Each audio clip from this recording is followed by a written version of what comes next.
One way to improve your golf swing is to study some of the greatest swings ever.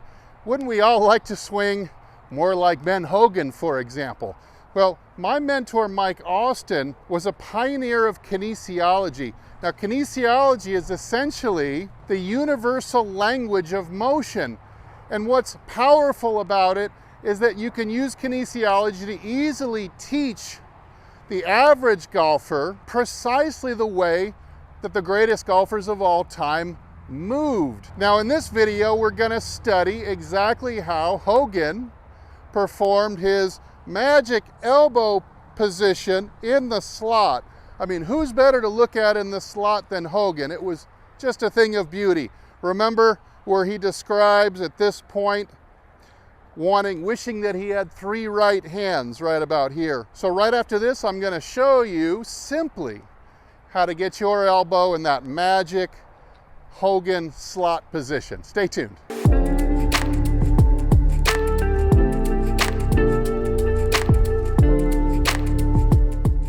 So using a pole like this, or just simply a doorway, I can explain very easily to you using kinesiology exactly the motions that Hogan made to get him in that magic elbow slot position. Let's take a look. Start in a neutral position with both your elbow and your wrist and hand flush with the pole or the doorway. Next, you're going to go into a position we would call internal rotation. That's at this upper arm bone right here. And the way I'm going to do that easily is just by taking my elbow off the pole, something like this. So now my arm is internally rotated. This is a position you might see yourself in at the top of the swing, which is fine. Now we're going to return back to neutral again, and to go the other way, externally rotate, we're going to leave the elbow on the pole and we're going to pin the hand back as far as you can without the elbow leaving, just like that. Now my upper arm segment is in an externally rotated position, which is the same position that Hogan was in, or a lot of other great ball strikers are in as they reach the slot. So what you should practice to get some more kinesthetic awareness of this motion first is to go in and out. So it would be inwards, outwards, inwards, outwards. Some of you may have a really hard time with the outwards. Maybe some of you may not be able to at first get your hand very far off of this pole, maybe only 1 or 2 inches. Hogan could probably go even more than I can. So as you practice stretching it out, you'll get better. Now putting a club in the right hand choked down, you can practice that same action now with a club. So here, there's neutral, just like you were neutral against the wall. We're now going to go internal and then external. And in and out.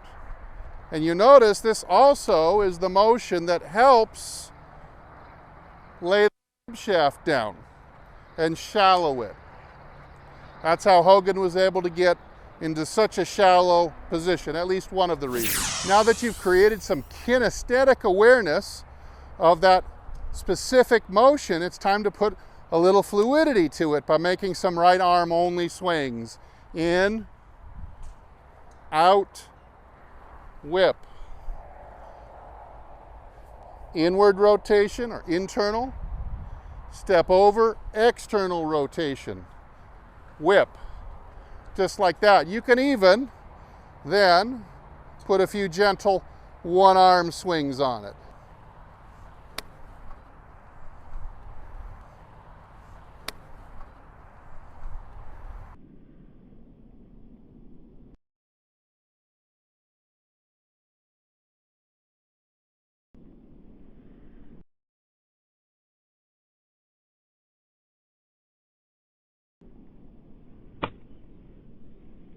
Now looking back at it in slow motion, you can really see how my elbow fits neatly in front of my pocket. So now let's try 2 hands on the club. Remember, you're going to be primarily focusing on the right arm, going a little bit inward rotation, and then external rotation as you pivot over. So go slow enough that you can control it.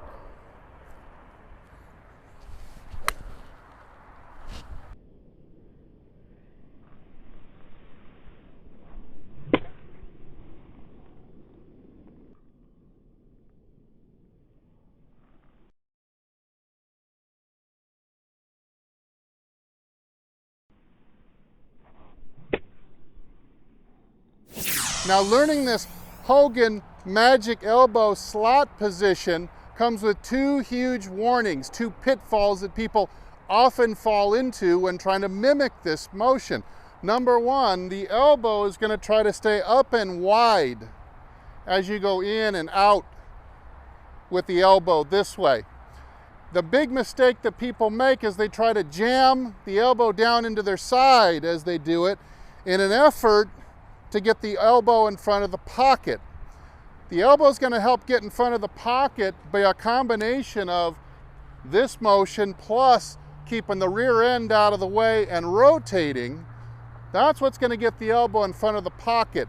If you just try to place it there, you're going to get yourself in a world of hurt, a lot of slices and shanks. The other pitfall is to not realize that you've got an implement in your hands, that it's not the arm only. The arm only, it's very easy to straighten out the elbow and snap the wrist, but when you have an implement in your hand, that weight makes everything take just a little bit longer. So you have to make sure that you're straightening the elbow and snapping the wrist back here rather than waiting until the elbow is in position in the slot. This is not where the force to straighten out the wrist and elbow occurs.